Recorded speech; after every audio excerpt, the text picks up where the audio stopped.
everybody. Thank you so much for tuning in to another wonderful Les Musas webinar. I am here today with the illustrious author of Heartstrings and Other Breakable Things, which if you haven't read it, you must. It is such a fantastic read. And I'm so excited to welcome you here, Jacqueline. So if you guys, if anybody wants to give a shout out on where they're from, we have the chat box over here, and feel free to do that. And I have some offers also online there. So let's start. We were chatting a little bit before, so we were sort of like checking in, like how we're doing with the whole pandemic situation. But the loveliness of webinars is that we can still get together and talk books and do fun literary stuff. So shall we start? Shall we start with some great questions? Let's do it. All right. So why don't you start by telling everybody a little bit more about this beauty and what gave you sort of the inspiration? Like how did you come up with this idea, like that you were gonna write sort of a retelling of Mansfield Park? Yeah, so Heartstrings and Other Breakable Things is a contemporary retelling of Jane Austen's Mansfield Park. And the idea sort of started with a friend of mine and I were talking about the Austen novels. And I was probably going on a rant, which I am wont to do, about how many iterations of Pride and Prejudice were out there. And not that many of any of the other books. There are a few of Sense and Sensibility. There are a few Emmas floating around. But nobody talks about Mansfield Park. And when I was chatting with my friend about this, I thought, gosh, I remember that being my absolute favorite when I was a teenager. And she said, oh, I hated it. And so we got into this sort of hypothetical conversation about what she might have liked or what I didn't like. You know, we sort of went back and forth. And I thought, okay, I'm going back to this book because something about this book struck me as a teenager. And so I went back to it and I remembered why I loved it when I reread it. And ultimately, it was because there was a heroine who was not what we see in Pride and Prejudice. She's not this like feisty, outspoken, I go after everything I want. And I feel like there's something going on with young adult literature, especially with females at the center right now, where we've kind of pulled through a point where they were all just stunningly beautiful. Right. And now they all have to be incredibly strong. Like we're determined to put out strong women. But we're finding now that now they have to be beautiful and strong. They have to be these sort of perfect women. And what I love so much about Mansfield Park is the heroine, whose name is Fanny Price in the original. She's not the girl who runs in and says the perfect thing all the time. And she's awkward and she's shy and she has unrequited crushes and she's sort of floundering in the world that she's in. And I thought that's what I related to as a teenage girl, was not the girl who's got all of her crap together, right? Who just is always in control of a situation. So I thought, well, you know what? I think people need another look at this story. And maybe by doing a contemporary retelling, which I want to be clear, retellings are never meant to be replacements for the originals. They're always tributes. People often get into these conversations about oh, you thought you could do better than whoever. And this goes for fairy tales. This goes, for any kind of retelling. You see these sort of comments come up. And I feel like we do retellings because we love the source material. Yeah. We're passionate about it. But there's some challenges with the source material. There's a reason it's her least favored, Austen's least favorite book. And part of it is because the heroine is quite passive. She doesn't sort of drive her own story. So I thought, well, how can I take this character that I related to so much and keep the kind of basics of the story that she's in, but yet give her some agency, give her a contemporary point of view, put her in a world that contemporary teens can really relate to, but still tell the story of a girl who's kind of fish out of water, stuck in a surrounding that she has no idea what to do with. She's got a crush that she can't get over. She's got attention from somebody else that she doesn't want. She's got these cousins who keep trying to make her over. All of that's in the original. So how can I keep that and put it in a modern context? And it became kind of a good challenge of taking what I love and then kind of stripping away some of the things that maybe people didn't connect to about the original material. Yeah, well, and also I think you made the point. You have to make it relevant to today's reader. Yeah. Right, because I guess that's also some of the problem with getting readers to read some of the source material, that it's a little, it can be off-putting sometimes, just different language, different time set. People think there's little relevance in it for me, which is not true. There's a lot of emotional relevance and human relevance. It's like very similar experiences, but. For sure, yeah. And you know, you look at Austen's original books, and there's always a plot line of girls needing to get married, which is obviously not the plot we're going to drive today. But really, they're stories about finding connection. They're about feeling valued. They're about, you know, finding a sort of security, the things you want to hang on to in life. And that, I feel like, is any time period. Yeah, no, for sure. Yeah, and just like sort of finding your place. I think that was a lot of, you know, finding a friend, finding connection. And especially at the beginning, you know, of your story, you know, she's in a completely new environment and having to figure out, and she's also, you know, the plot line of her missing her best friend, right? And dealing with the fallout from that. Like, she's really quite isolated. And so there's a lot of seeking connection in this book, which I loved. Yeah. Yeah. In the original, she's just shipped off to live with her relatives. She's just sent. So just because they got sick of her? they have a lot of children. And so one of the things that actually was a reality at the time is, especially for really poor families, is relatives would take on one or two of the kids. So it's a very real thing that she got shipped off. And then she's in this position of, am I a servant? Am I a cousin? What am I in this world? I'm trying to navigate that. Yeah.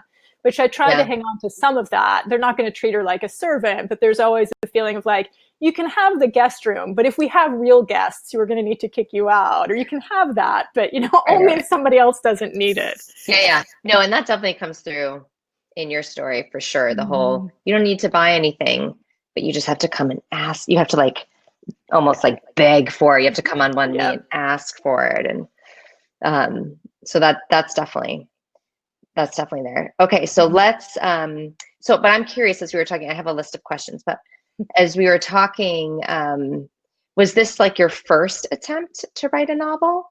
Was this like, so let's talk about that a little bit, because I love hearing about book journeys, because especially there's so many people out there who are aspiring to be authors, to be published. I like to call them their pre-published authors, right? So, and I think it's really helpful to hear that how long, you know, the struggle that was involved, or how long it might have taken, or any challenges that you faced to getting published. So do you mind talking about that a little bit? Yeah, I mean, it's a long journey for me. I'm not gonna, I didn't send out, you know, a few queries to agents and get signed right away. The book that I signed my agent with, it's always weird. Like, do you call it a book? Do you call it a manuscript? Right. It? You know, so I guess I should say the manuscript I signed with my agent is a very, very dark comedy. It's contemporary, but it's basically it sort of revolves around a girl who's bullied at school, and her dreams start coming true. So she has these very violent dreams about the people who are bullying her, and they start coming true. And it's really sort of, you know, centering around what happens when you don't know what to do with all of your emotions. You need an outlet for them, and you're kind of losing control of all of that. And you're a genuinely good person, but people treat you badly. And then eventually you want to treat somebody badly, and the sort of cycle of all of that. But it's really dark, and there's a lot of really dark humor. And I think people didn't really know what to do with it. There's this feeling of like, do we want to make a joke about these things? I don't know, because I do have a comic tone to my writing. So that's the book that I got my agent with. But while we were submitting it and we were starting to get responses in, and I thought, okay, this is sort of a confusing thing. An editor said, we have no idea what a comparative title is. How would we market it?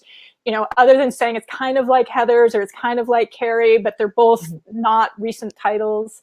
So I thought, well, I'm going to find out if one of the problems to hooking an editor is what I'm actually writing about. It's not, it's the story itself.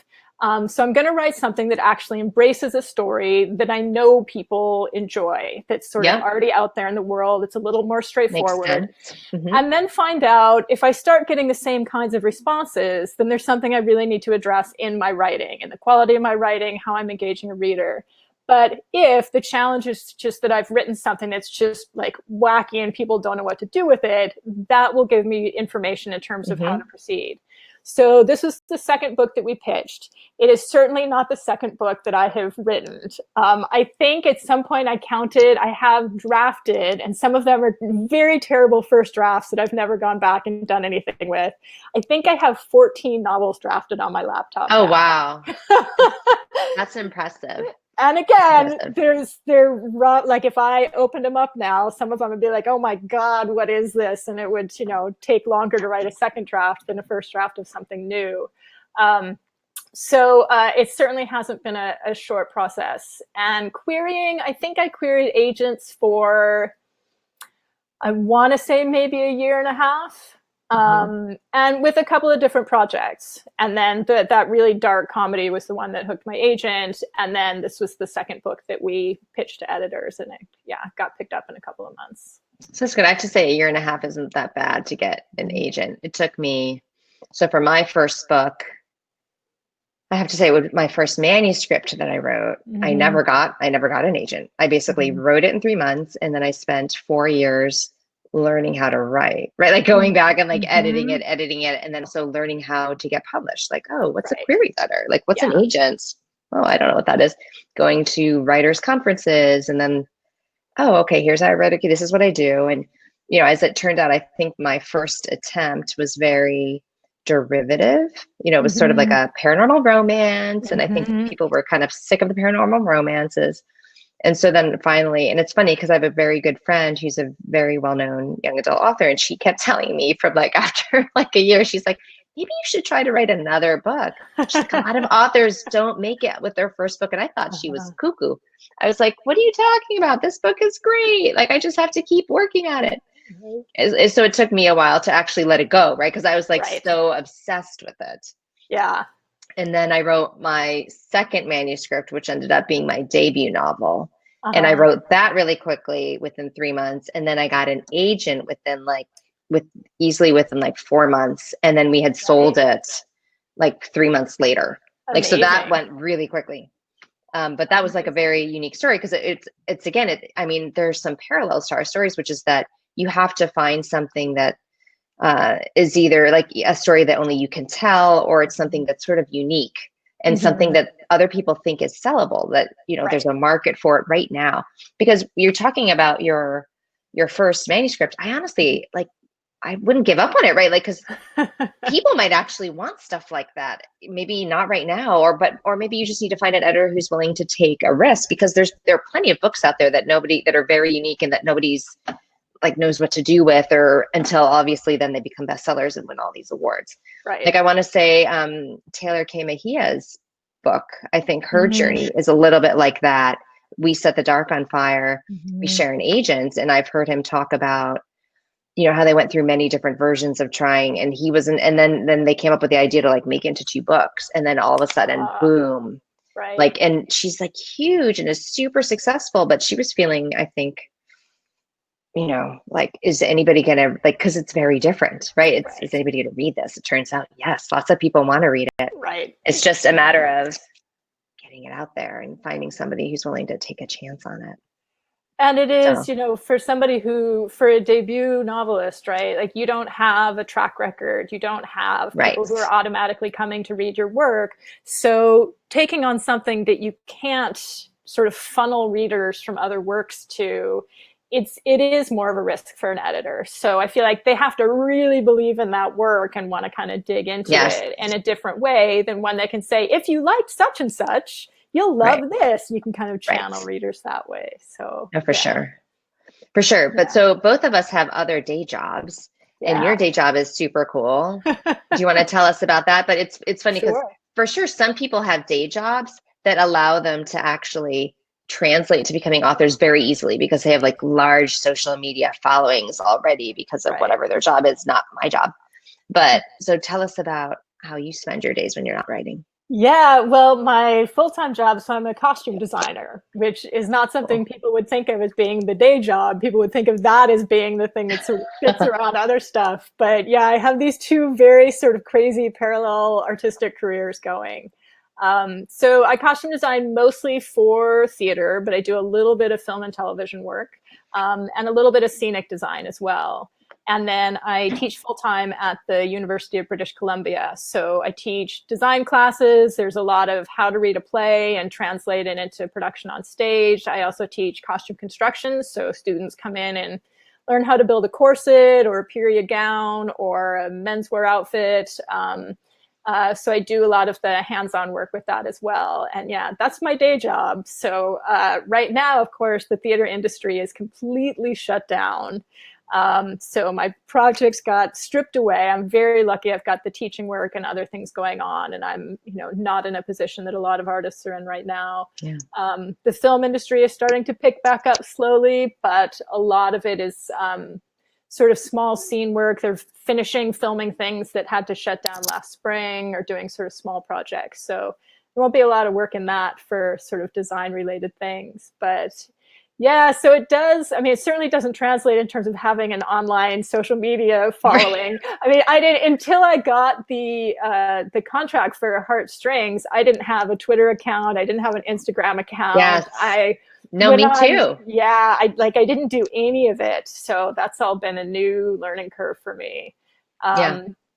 But subject-wise, of course, the translation is really, really direct. That, basically my training and my occupation is about creating worlds and characters, and so much of that is what we do as writers as well. It's just, instead of translating it into image, I translate it into words and try to sort of paint the picture that way. So there is a direct correlation in all of that. No, and for sure, I think because you are creating images, but in other people's minds, right? So it's like, I think just the staging of your scenes, like through the words, like I could picture everything so perfectly, and just even their outfits. I remember, so we met on a nerd camp a couple months ago? No, like a month ago. About a month ago. And I remember you mentioned that you design, like as you're writing, right, and as you're creating the outfits that the characters are going to wear, you infuse them with certain, themes or thoughts, and it's all very purposeful. So as I was reading, I was like super attentive to all of those things. Like, what's she wearing now? This is so cool. And the other thing is, sometimes I read things and they describe the gown, and I'm in my head, I'm like, oh, that doesn't sound like it's going to be really nice. But in your case, I was like, oh, it's so gorgeous. Like I can see it in my mind. It's so amazing. Thanks. The thing I always laugh about when I read, I shouldn't say laugh about it. Everybody's doing the best they can. But I feel like what's the sort of common fallback when people describe gowns is just to talk about what color they are. It's the pink dress. It's the purple dress. It's the green dress. And there isn't really a language around all of the shapes and structure and materials, and there is, but average people don't know that. Right. So it's nice to have that. And yeah, I mean, the way the clothes really work in Heartstrings is, I've got this central character that her cousins keep trying to make her over, and so she goes through a kind of evolution of basically letting them dictate what she wears and how, and then gradually she hits a point where she sort of combines the information and ideas they've given her, which isn't completely out of left field. Like, it's not like they mean ill when they're sort of giving her all of this advice, but she sort of pulls a sense of what her own personality is through that. So I kind of track the first scene. She's very much in her own things, but it doesn't fit in this world. And then she's sort of pushed to assimilate. And then by the end, she's sort of in a combination of the things that work in her world, but also really still reflect her personality. Exactly, that she owns, like that she's made into her own identity, which I definitely saw and loved. And man, those shoes too, so much with the shoes. Oh, well, it's a Cinderella. I miss theme. Shoes. Yeah. I feel like I've worn flip-flops and sneakers. Just that's all I'm wearing these days. Like I have a lot of shoes, but I don't even know where they are. Right? It's like I miss dressing up. Right. It's actually funny. We lost power in Connecticut, and we went to our New York City apartment last week, and the girls were like, open their closets. They're like, and they spent, and after my two little ones spent the entire afternoon, not with their toys, but with their dresses. They were just trying on their dresses and matching it with purses and with like bows and barrettes. And they were using my shoes. So they're like teetering out with like high heels to like show off. And then it was very, very cute. Nice. My 15-year-old wasn't having any of it. She was like, I'm not doing that. I'm going to like chat with my friends online and you girls can just be silly girls. Right. But I appreciate it. I would have done it. So, and then tell us a little bit about, and we'll get back to at the end the giveaway, but because I think we've talked a little bit about social media platform and sort of trying like the learning curve about that, and also your costume design background. So how have you sort of married the two during this kind of COVID pandemic period?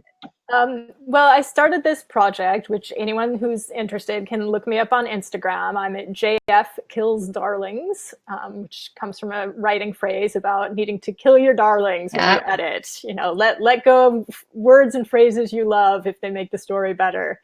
And so basically, you know, all of my theater work was stripped away. I was spending all of my time problem solving, which I think a lot of us were, right? Especially in March, April, May was, you know, instantly becoming an online teacher and trying to learn platforms and make sure students were taken care of. And how do I even manically try to deliver a 3-hour lecture on history of dress and decor? Like it was crazy just trying to figure it all out. As well as everything else people were navigating, right? Like trying to follow what are we supposed to be doing in this world now? What's safe? What isn't? What is really going on? So it was this very sort of chaotic time.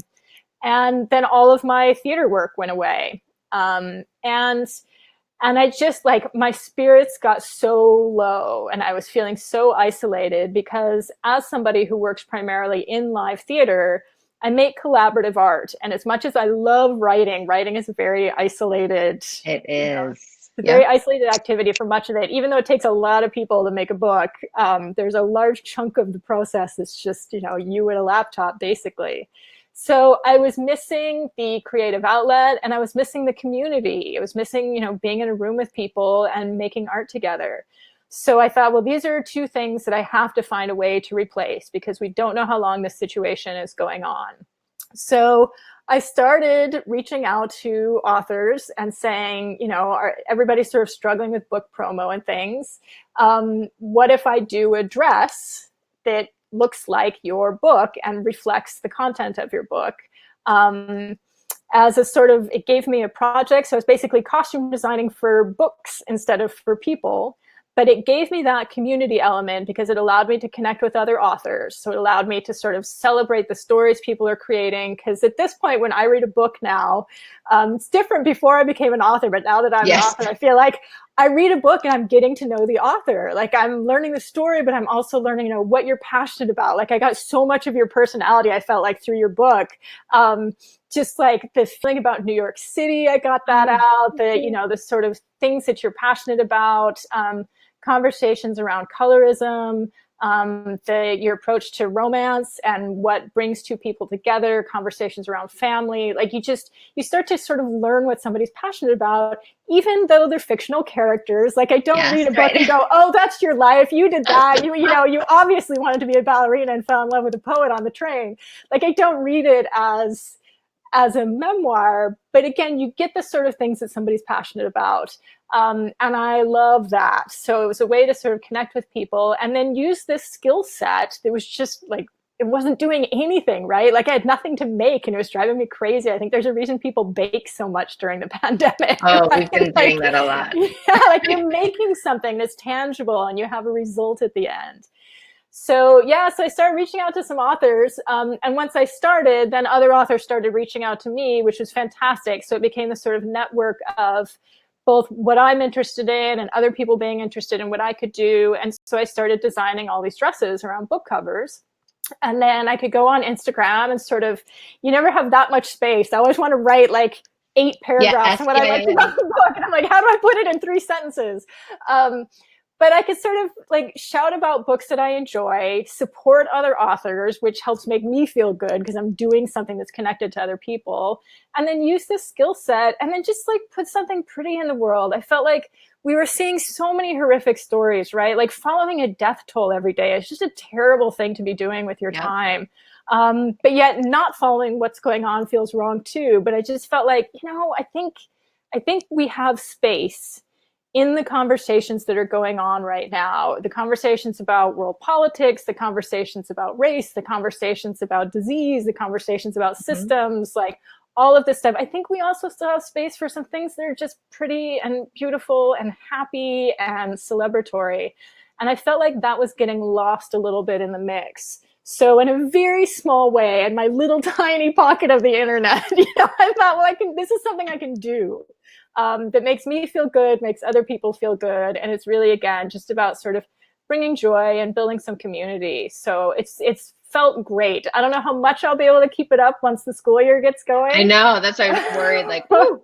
No, so you guys all have to check out Jacqueline's Instagram account and look at all of the beautiful dresses, which are really quite amazing.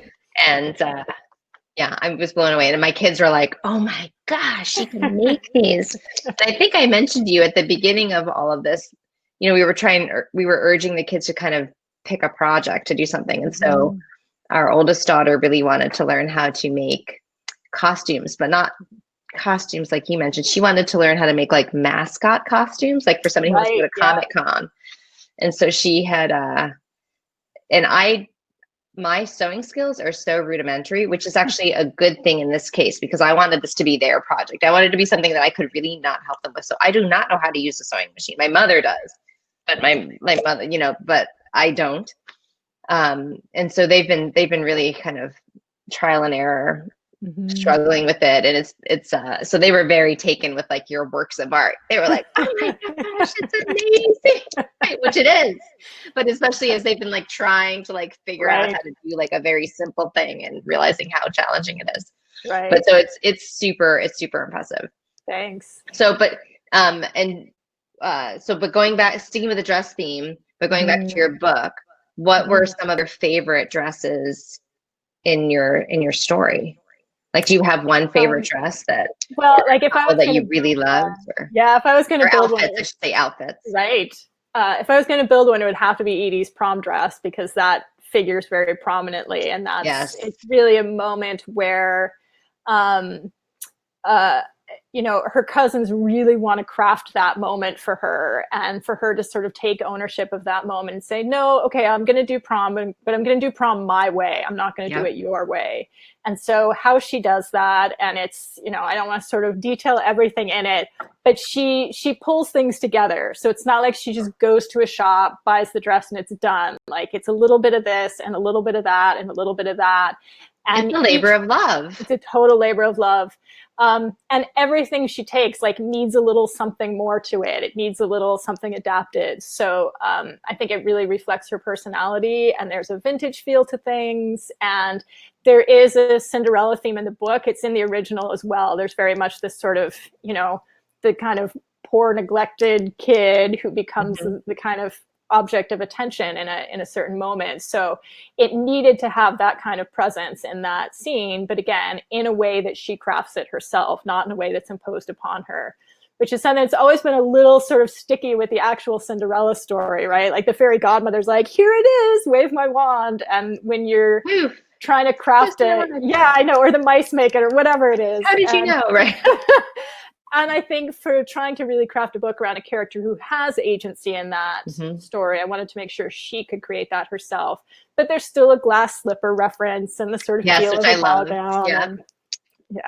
I have to say, I also want to touch on the humor. It's definitely there. It's definitely I definitely laughed out loud multiple times. And your dialogue is just fantastic. I feel like for me, like I can write. I feel very comfortable writing certain types of scenes. Like I can do like the romance. Like I feel very comfortable in the romance sphere. Dialogue, witty dialogue specifically, I feel like that is challenging for me in real life and in writing. Right? It's like it doesn't come naturally to me. But it's like, again, going along with the theme of like you read the book and you get sort of a flavor of the person. I feel like reading the book, I'd already met you, but I was like, I definitely want to meet this author. Like, she's so witty and clever. Like, it's just so, like, that repartee between them is just so great. Thanks. I really enjoyed it. My first drafts of anything are almost entirely dialogue. And I think that comes from how much time I've spent reading plays. Theater, yeah. Yeah, that, you know, I'm used to trying to absorb a story entirely through the spoken words. And as a designer, you know, when I get a script, I add all the visuals onto that. They're not in the script themselves. So a stage script or a screen script, it's not a final product. It's just a blueprint that the rest of us then join in to create the final product, whereas a novel is the final product. So right, it's all there. But I sort of had to train myself. It was quite funny. The first time I went into a writing workshop and I presented something, and one of the comments was, "You don't describe what anything looks like." And I realized it's because, but that's my job after. Like, I'm just so used to looking at something that doesn't have those images, and then I add it. Right, so, that's your second layer. Yeah, so that was something I had to train myself to do, whereas my instinct was to put it in dialogue. And there's quite a fun challenge of like, how much of the story can you get just in the dialogue? You know, how can you like keep tweaking that line until it really says what it needs to? And then you don't need the dialogue tag that tells you what the tone is, because you get the tone into the line itself. Yes. So it's a good challenge. And then anything else sort of helps support that. No, for sure. And I think that that's an excellent skill to have, because, you know, even if you're doing screenplays too, you want to make sure that the actor interprets what you're doing properly. But I think that that's very effective. Again, that is a somewhat weak spot for me. Your dialogue reads beautifully. When I read your work, I think you must have a poetry background. Do you have a poetry background? I wouldn't say that I do. That's one of my questions to ask you about your poetry too, because of your songwriting. But so I guess for those who don't know, so my book is back there like hanging precariously on the window.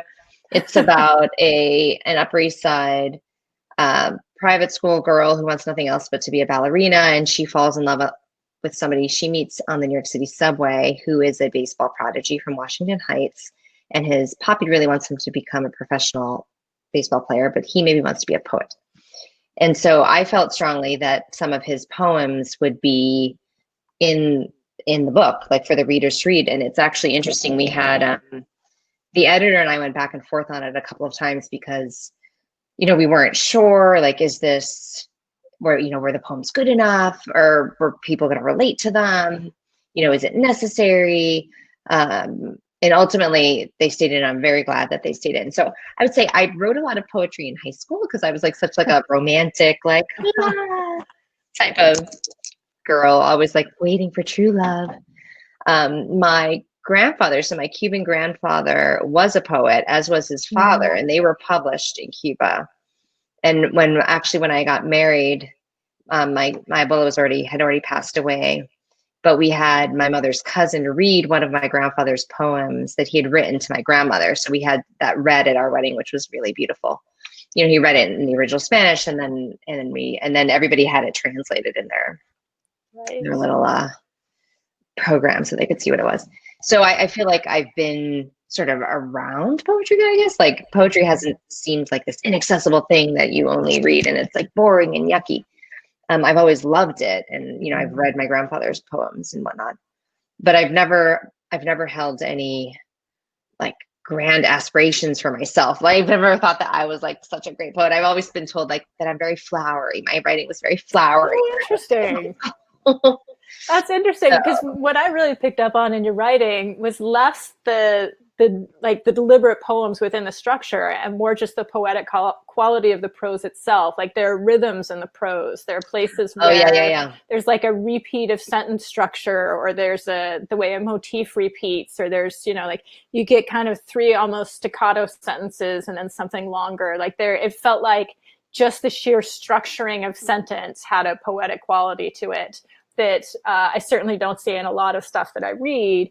And it gave the book a very rhythmic read, which I loved, especially when you've got like the train metaphor and you've got these sort of other repeating motifs that go throughout. I thought the fact that you wove that into the structure of your prose as well, you get this kind of feel of like a train moving forward, and then other scenes that you pull out of that. I thought it was beautifully done. Thank you so much. I definitely like hear the words in my head a lot. Like, people are always saying like, read it out loud, and I do, but I kind of do it quietly, like in my head. Like, I'm like I read it, but I do it slowly enough that I'm like, But so tell me about because I wanted to ask about musical background and also like poetry, songwriting, because that also figures very strongly in your story, which I loved. And, you know, the lyrics are there, and which, I mean, song lyrics are a form of poetry, I mean, in my opinion. And so tell me a little bit about that and how any background or research or informed the beauty that you brought to the page. I certainly do not have a music background. It's always been a skill that I've wished I had, but you know, I feel like there's a point where you want to learn everything, or at least I certainly wanted to learn everything. And I thought, well, I can sort of pick a couple things and learn how to do them really well, or I can keep trying to do everything. Yeah. So it's like, I'm going to focus on drawing. And so there were sort of hands-on skills I was going to pursue instead of pursuing music. But I've certainly, like many people, always felt very, very attached to music. There's something that just, like, it's magical to me, the way you can hear a song and your emotions can instantly change, or it can take you to a memory really, really quickly. I mean, like, imagine all the movie trailers you watch without music. Like, they'd feel completely different. Yep. So it's like, it's just, I think it's woven into our being to have some connection to music. Poetry, you know, I've studied a fair amount of poetry. I certainly have not written a lot of it, other than sort of playing around. I wrote a ton of lyrics for the book, and many were cut. And part of the issue is that lyrics don't tend to read super well without the music to go with them. There are a lot of songs that we love that if you just read the lyrics and you had no music to go with it, would just feel so clunky, but then they work beautifully in a song. So, but what I really wanted to make sure I did is there's sort of three central characters. There's a love triangle structure to the book. And I wanted to make sure each of the three characters had a specific tone to how they dealt with a sort of lyricism. So for Edie, the central character, it's in her sort of folk song lyrics. And I just listened to a lot of music, a lot of, you know, Brandy Carlisle and all these sort of amazing kind of folk-based performers, women performers, and sort of drew on some of their structures, some of their themes, and how they express things. So she has a form. And then there's Henry, who's the sort of player, and he sings in sonnet form. There's a sort of throwback to this very kind of formal, sort of idyllic view of romance. So his lyrics are in structured sonnets. And then there's Sebastian, who's the other sort of part of the triangle. And he writes these much more kind of, much more sort of fluid, like you can't quite put them into the same sort of rhythm. They're more like blank verse, because he's a character that's very much more kind of in his head, and he's still working everything out. So I wanted to make sure that the form that each of the three of them approached a sense of poetry felt very different between the three subs. Yeah, I think that came across really nicely. Great. But I assumed that you played the guitar. I mean, there's so much in there about the guitar, which is, don't you love hearing that? You're like, yes, I did it. I know, that's amazing. Yeah, I remember my first manuscript, which never was published, and was about a girl who happened to be a swimmer, and she would swim in the ocean. And I remember one of the early readers was like, "Oh, I loved the swimming. I'm a swimmer," and that's exactly right. I didn't know you were a swimmer. And I'm like, I'm totally not a swimmer. I don't. I mean, I like to get to swim, but I'm not. Right. I'm not like somebody who would like dive in the ocean and like swim laps for an hour or like race people. Like that was just never me. So it is funny. Oh, and then there's a sailing aspect to it too. This woman was like really into the water and the sailing, and also I don't sail, and so somebody else was like, I love the sailing. It reminded me of da-da. And I was like, oh. Luckily, and it's funny for this book, the baseball. I mean, I watch baseball games, but I wouldn't call myself a fanatic.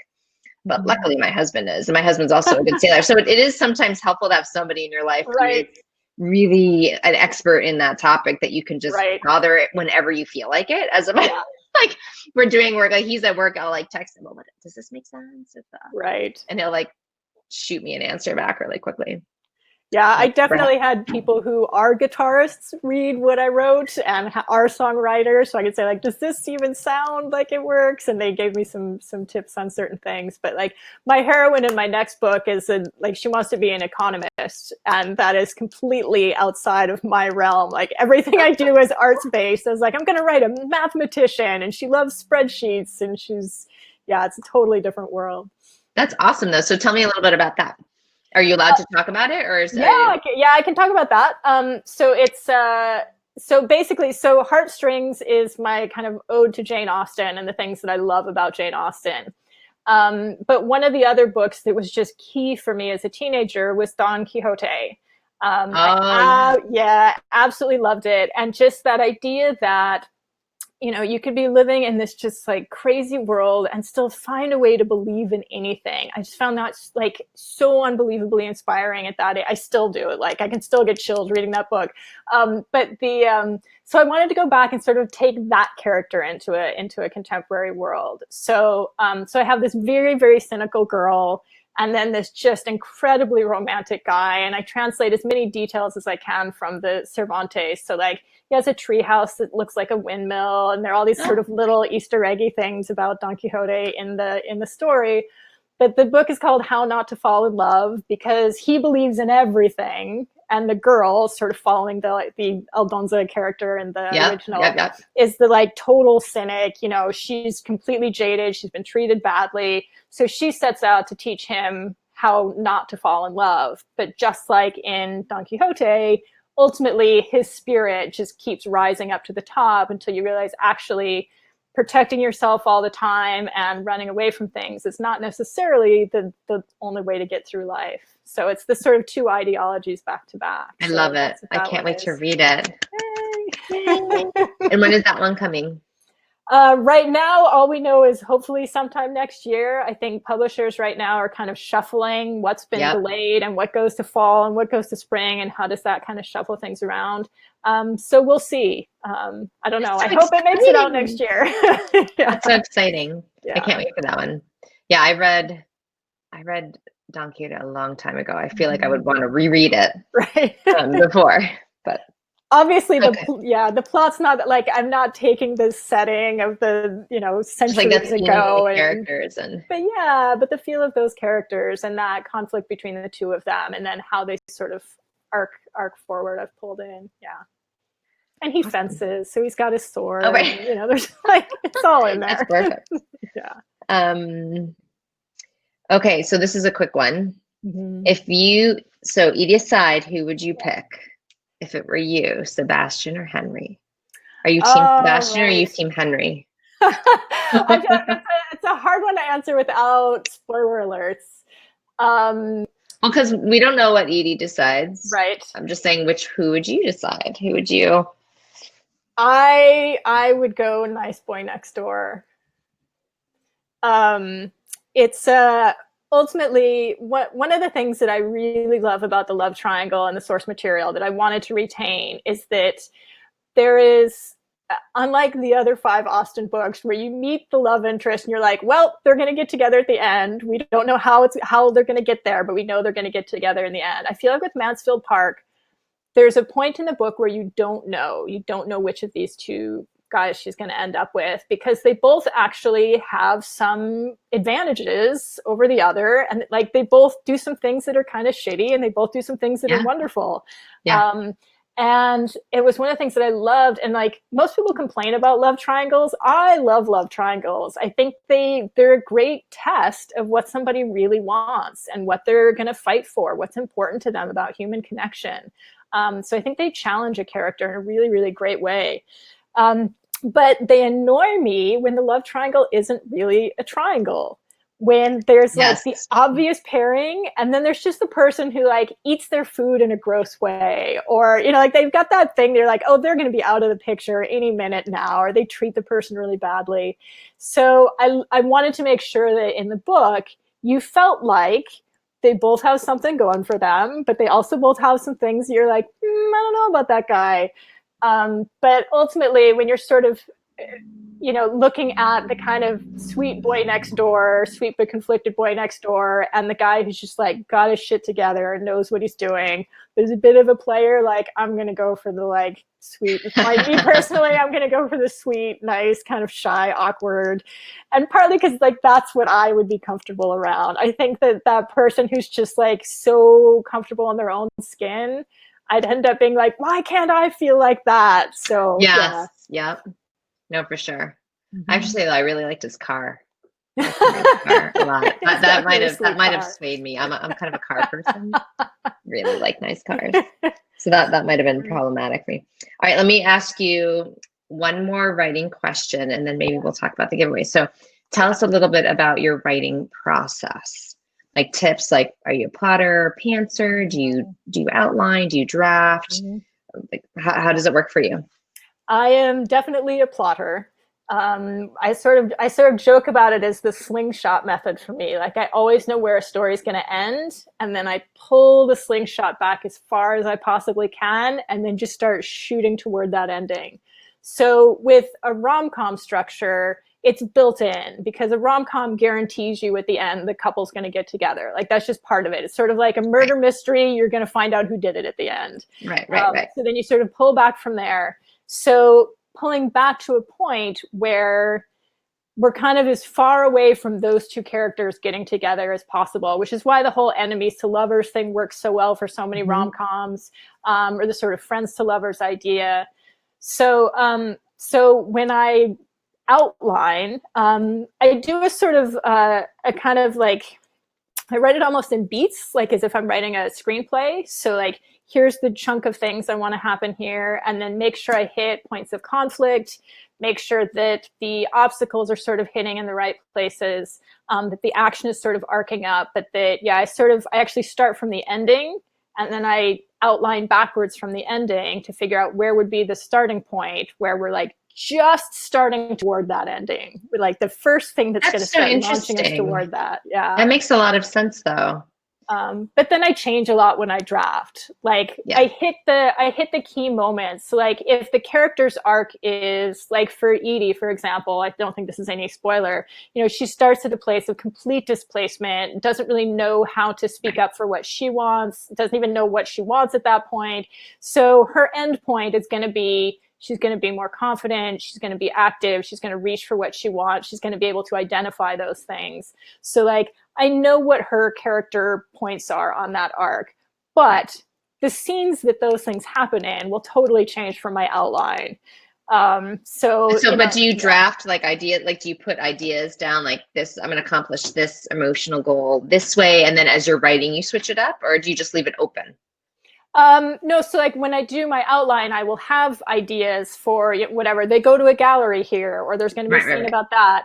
And then when I'm writing, like, well, now this has happened, so they'd never go to a gallery because now he no longer cares about art. He does this instead, or so they tend to change a lot. But then I make sure I hit the emotional arc, but the events change considerably from whatever I outline. So like Heartstrings, there was a whole plot line where the cousins ran a makeover blog.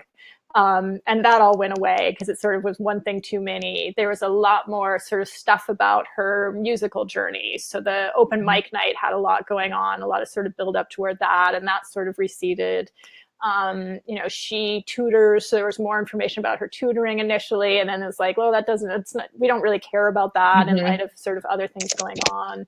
So yeah, a lot of the kind of details, the events change, but the emotional arc stays the same. So got it. Yeah. So like the sort of crux points, and love triangle wise of like, here's the point where you need to not know where she's going to land. Right. That stays.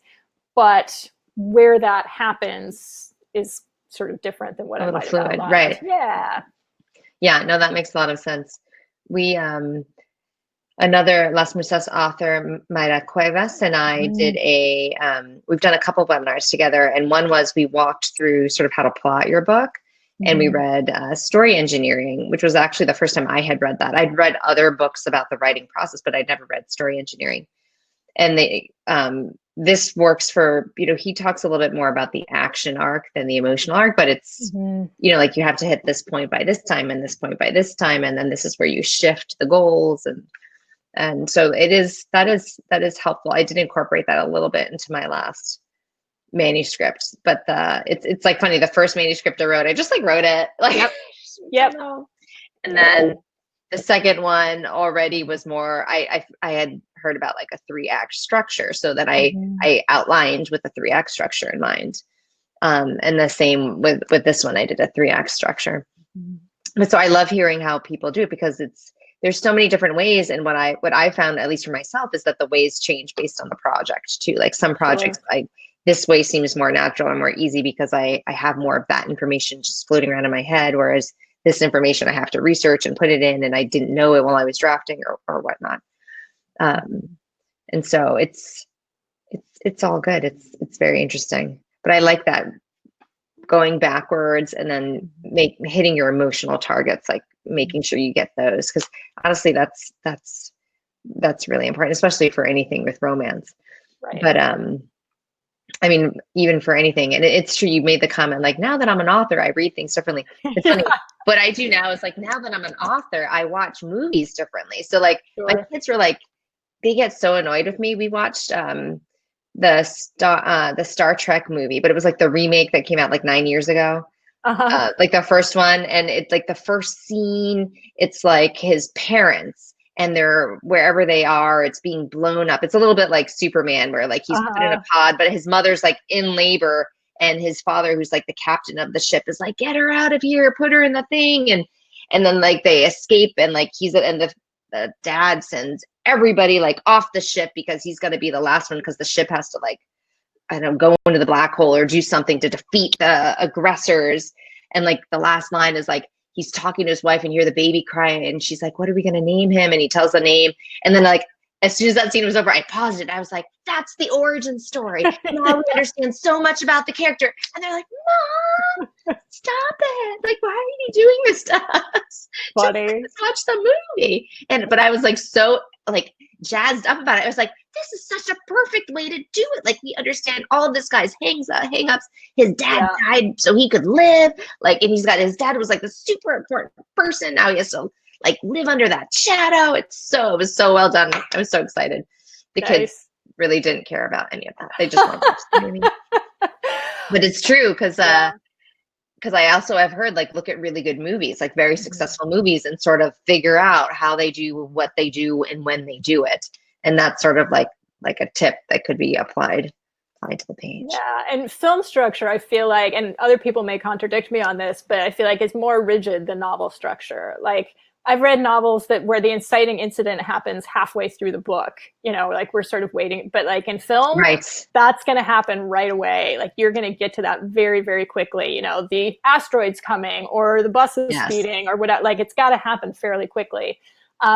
And in film, you also you always have an all is lost moment. You always have the moment that's like right before whatever the success is. You've got the total opposite. It feels like it's I don't want to say more rigid, but I think that if you really start to break apart what happens in a 2-hour film or a 90-minute film, you're going to hit very similar beats, whether it's a romance or an action movie or a sci-fi or any of that. Whereas I think in novels, subplots have different weights in them. Again, where the kind of crux of the story starts has different weights.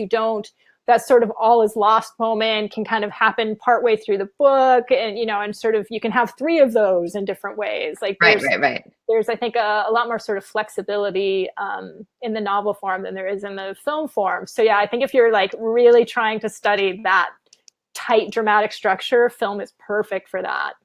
Yeah. And it's just so funny too, because I feel like I've watched so many films in my life. I'm not like a super young person, but it's like before I like read about it, like I didn't see it. Like you don't notice that it's happening, right? It's like they're reeling you in, like because it works. It works so well, and you don't even realize. So, but I think it's true. I've heard repeated so many times, like you have to learn the rules to know how and when to break the rules, right? So you learn what works, and then you kind of make it your own or refashion it to make something sort of unique or different, or and that's what art is all about. Yeah. All right, so we only have about 6 to 7 minutes left.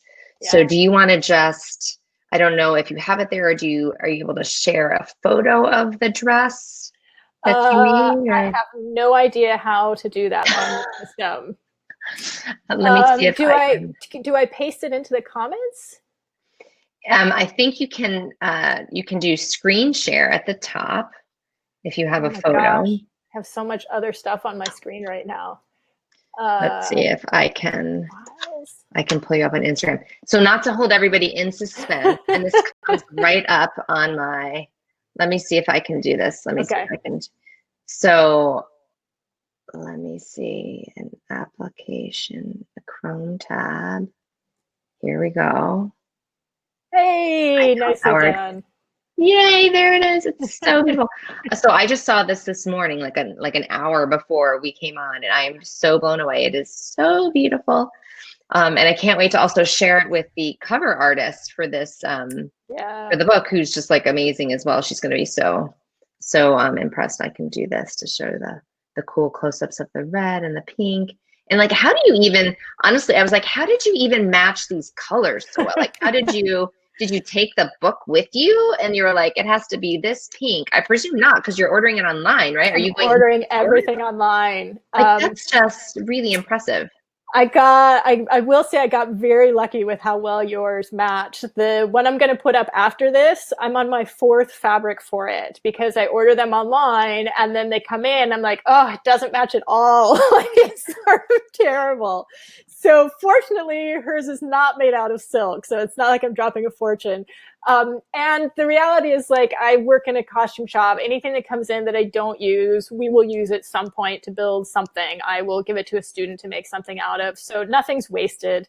But yeah, I got quite lucky with how well your colors matched when they came in. Especially that bottom one, that bottom pink, because it's sort of it's that dusty rose color. It's dead on. It's gorgeous. Yeah. It's so beautiful. So this dress is currently in a giveaway. If you'd like to, do you want to share with everybody what they need to do?